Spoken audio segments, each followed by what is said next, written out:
بہت پرانی بات ہے, کوئی لڑکا سا تھا یار, اس کو کوئی لے آیا میرے پاس, میں اس کو سمجھاؤں. اب میں نے جو سمجھانا کوشش کی نا تو یار اس نے تو واقعی وہ ایسی باتیں, پتہ نہیں میں نے تیز ہوگا نا بہت, لگتا نہیں تھا, پٹیچر جیسا تھا. اس نے جو سوالات کیے نا مجھے, تو اس وقت مجھے اپنی صلاحیت کا پتہ چل گیا. تو اس سے میرا ذہن بنا کہ یار یہ رسکی گیم ہے. کہ اللہ کی رحمت ہے کہ مجھے کچھ بھی وسوسہ نہیں آیا, لیکن وسوسہ آ سکتا ہے آدمی کو, اگلا آرگومنٹس کرے نا وسوسہ آ سکتا ہے یار یہ صحیح تو نہیں بول رہی, میرے ایمان کا ماندہ ہو جائے, خطرہ ہو جائے, اللہ نہ کرے. تو اس لیے مسلمانوں میں کام کرنے کی بھی کم ضرورت نہیں ہے, بالکل ان میں بھی کام کرنا چاہیے. لیکن وہی میں نے عرض کیا نا کہ شاید تخصص سے دعویٰ میں یہ سکھاتے ہوں گے, اس طرح مجھے اس کا کورس نہیں پتا نا, یہ سکھاتے ہوں گے. تو یہ کورس کر کے استاد پاس کرے اور تھوڑا وہ ہو جائے نا باصلاحیت اس معاملے میں, پھر جو اسلام کی دعوت دے گا نا غیر مسلم کو, تو اس کے پاس دلائل ہوں گے. اگلا جو ہے سامنے والا ہو سکتا ہے جلدی قائل ہو جائے, ورنہ وہ اس نے ایک بھی اعتراض کر دیا اپنے مت جواب تو ہوگا نہیں, تو پھر وہ الٹا ہو سکتا ہے اللہ نہ کرے اپنے مذہب پہ پکا ہو جائے. یا مسلمان داڑھی والا, امام والا, کوئی مبلغ, اس کا نام مبلغ کا پک تو لگتی ہے سب کو, وہی مطلب پرسٹ لگ رہا تھا. میرے ایک سوال کا بھی جواب نہیں دے سکا, میں پکا ہوں معاذ اللہ. اور پتہ نہیں کتنوں کو یہ اس میں بہکا ہے. یہ بہت میں آپ کو کام کی باتیں بتا رہا ہوں, ہمارے یہاں دی جاتی ہے, دعوت دیتے ہیں اسلائی بھائی, بعض اوقات مسلمان بھی لوگ ہو جاتے ہیں, لیکن یہ خطرہ تو موجود رہے گا. صلو علی الحبیب صلی اللہ علیہ محمد. پیارے امیر علیہ سنت کی برگاہ میرا سوال یہ عرض ہے کہ بعض اوقات ختم شریف یا دعا کے موقع پر بعض لوگوں کو دیکھا جاتا ہے کہ وہ جوتے اتار دیتے ہیں اور جوتوں پر پاؤں رکھ لیتے ہیں. کوئی دایاں جوتا یا بایاں جوتا اتار کے اوپر پاؤں رکھ لیتا ہے, تو وہ یہ سمجھتے ہیں کہ اگر نہ اتاریں تو شاید گناہ ہوتا ہے یا پھر اس طرح دعا نہیں ہوتی. تو اس حوالے سے رہنمائی فرما دی کہ اس میں حقیقت کیا ہے, اس کے اندر کتنی سچائی ہے اس حوالے سے. اگر کوئی ادب دونوں جوتے اتار لیتا ہے, اس میں کھڑا ہو جاتا ہے, منع تو نہیں ہے اس میں. تو اگر جوتے پہن کر بھی دعا کرتا ہے تو کوئی حرج نہیں ہے. تاہم یہ کہ جیسا ماحول, جیسا موقع, عوام اس کو معیوب سمجھتی ہے. میں بھی کبھی کبھی ایسے موقع پر ہوتا نا تو کوشش کرتا ہوں کہ جوتے نکال دوں پاؤں سے, چپل وغیرہ, کہ ایسا نہ کوئی نوٹ کرے اور پھر پیچھے جا کر کچھ کا کچھ بولے کہ یار اس کو اتنی بھی تمیز نہیں ہے, یہ جوتے پہن کر دعائیں مانگ رہا تھا. عوام ہے نا, العوام کالانعام. تو اس یہ موقع کی مناسبت سے, حالانکہ ہم چلتے پھرتے جوتے پہن کر جا رہے ہیں, درود پاک پڑھ رہے ہیں, تلاوت کر رہے ہیں, اور کوئی نہیں بولے گا اپنے کو. ان کے سامنے ہاتھ اٹھائیں گے نا, بولے جوتے پہن کے دعا مانگ رہا ہے, کیا کریں یار. ایسا موقع ان سے الجھا بھی نہ جائے, بحث بھی نہ کی جائے. صلو علی الحبیب صلی اللہ علیہ محمد. دیہاتوں میں تقریباً خاندان کٹھے رہتے ہیں, چچا اور اس کی فیملی بھی, بھائی بھابھی, کزن, مرد عورت وغیرہ. شرعی پردے کا تصور ہی نہیں ہے, اس بارے میں رہنمائی ارشاد فرما دیں. بیٹے یہ کہانی تو گھر گھر کی یہاں بھی ہے, اکٹھے رہنے والی.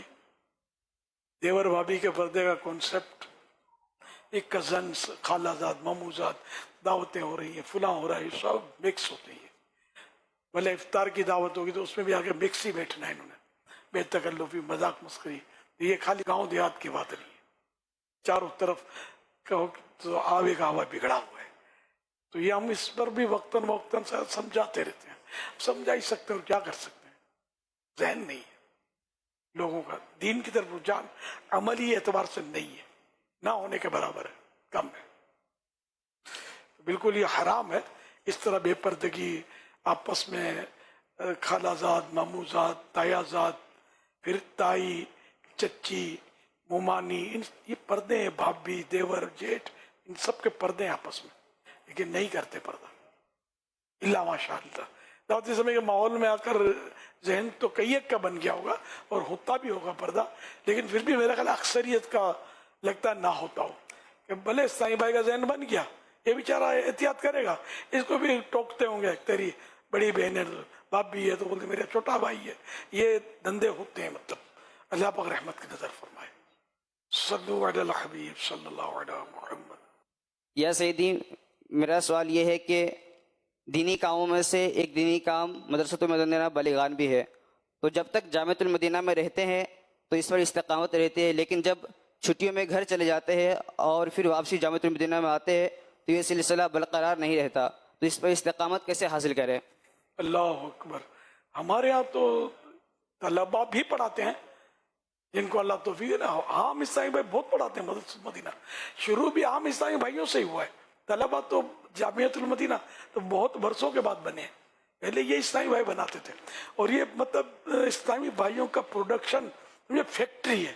یہ مدرسۃ المدینہ بالغان اسلامی بھائی بنانے کی فیکٹری ہے. اور ایک تعداد ہے جو اپنے کو یہ مدرسۃ المدینہ بالغان کے ذریعے ملی ہوگی، بہت بڑی تعداد. تو یوں یہ تو بہت اہم ہے ہمارا دینی کام. تو یہ طلبا بھی پڑھائیں، مدرسین بھی پڑھائیں، قاری صاحب بھی پڑھائیں، اور جو بھی صاحب ہے جو اپنا پروپر طریقہ کار ہے تربیت لے کر، یا جو بھی مجلس ہے اس کو اعتماد میں لے کر، ذمہ داروں کو اعتماد میں لے کر جہاں وہ فرمائے اس طرح بالکل جو پڑھتا ہے، جو پڑھا ہوا ہے، پڑھانے کی صلاحیت رکھتا ہے، اجازت پاتا ہے، وہ پڑھائے، اور نہیں ہے تو پڑھے. مدرسۃ المدینہ بالغان یہ سب اپنا اگر وظیفہ بنا لے گئے نہ اپنی زندگی کا حصہ بنا لیں کہ مجھے اس میں جانا ہے، آپ یقین مانے دعوت اسلامی روکے نہیں رکے گی، اتنی آگے نکل جائے گی. یہ اتنا بہترین مطلب، اب یہ قرآن کریم ہوتا ہے، وہاں قرآن کریم کی تعلیم ہوتی ہے، اس کی برکت نہیں ملے گی تو کس کی برکتیں ملے گی ہم کو؟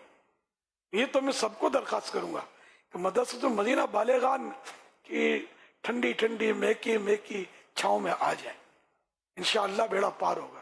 صلو علی الحبیب صلی اللہ علیہ محمد.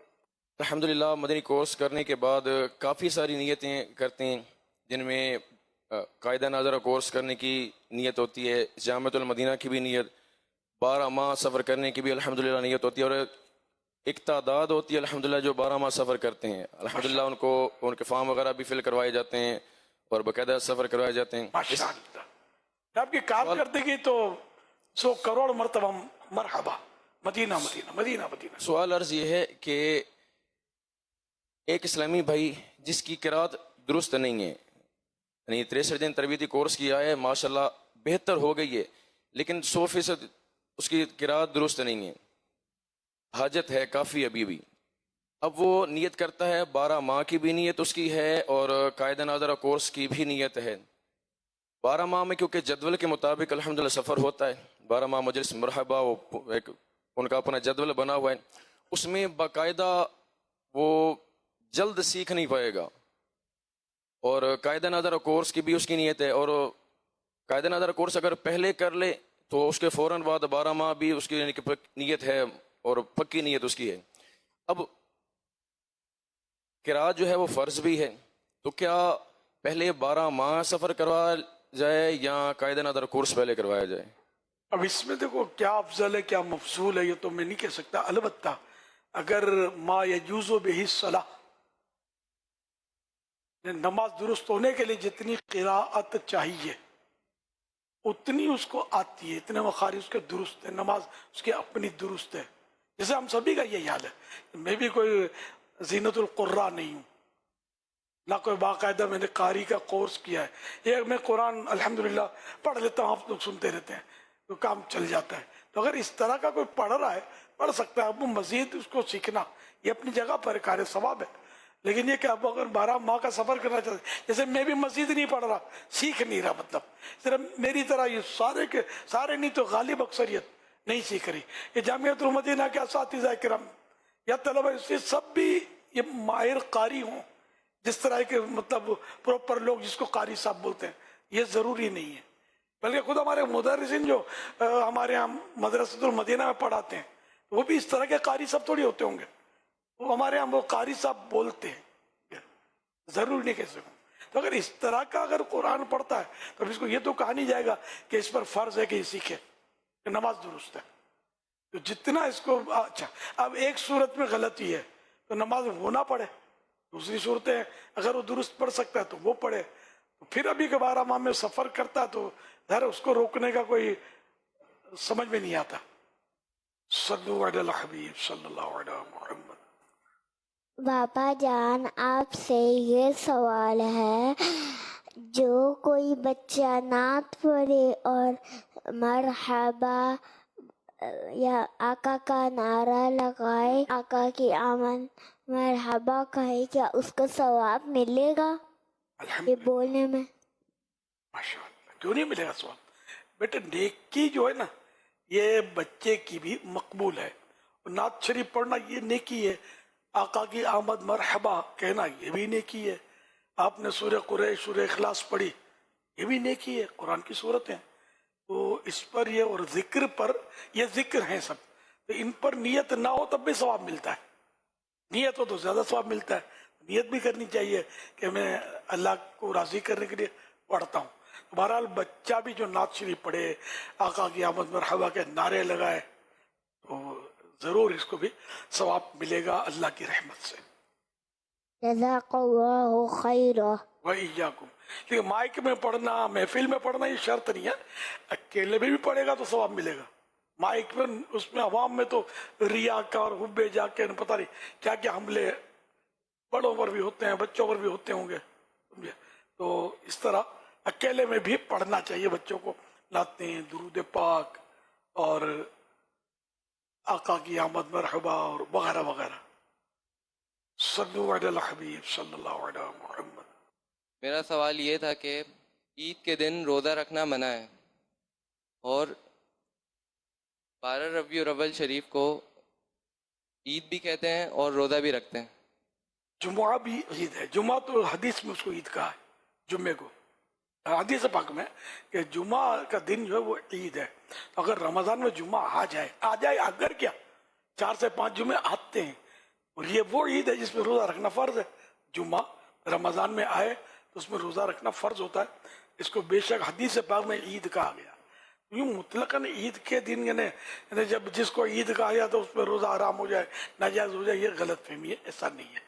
تو یہ جو ہم 2 عیدیں ہیں نا، اپنے عید الفطر اور بقر عید، تو عید الفطر کا ایک دن یہ روزہ حرام مکروہ تحریمی ہے اور ناجائز و گناہ ہے، اور 4 پھر بقرعید کا تو ایک دن ہے نا، 3 عید تھوڑی ہے، وہ ہم بولتے ہیں دوسری عید تیسری، ایکچولی ایک ہی عید ہے 10 تاریخ ذوالحجہ، تو یہ 4 دن روزہ ناجائز ہے بقرعید کے، لیکن عید ایک دن ہے۔ اس لیے لوگوں کو یوں بیٹھ گیا ذہن میں کہ عید کے دن روزہ نہیں ہوتا، تو یہ جشن ولادت کی عید کو تو ہم لوگ الحمدللہ عید بولتے ہیں، ورنہ حدیث پاک میں ان الفاظ میں تو کہیں پڑھا سنا نہیں ہے کہ اس کو عید کہا گیا ہو۔ اگر کہا بھی گیا ہو تب بھی روزے میں کیا، جب تک منع نہ کیا گیا ہو تو حرج نہیں، جیسے جمعے کی مثال۔ جزاک اللہ خیر۔ تو آپ رکھیں گے انشاءاللہ، امید ہے ہو سکے تو عید کے دن میری اور میرے ماں باپ کی مغفرت کی دعا فرما۔ یغفر اللہ لنا ولکم بغیر حساب۔ صلو علی الحبیب صلی اللہ علیہ محمد۔ سرسبز اس گلزار کے یہ پھول ہیں عطار کے، مردہ دلوں کو دے جلا، ہادی ہے طلبگار کے، طلبگار کے۔ مدنی چینل کے ناظرین، پروگرام ہے نعت خواہ صحابہ۔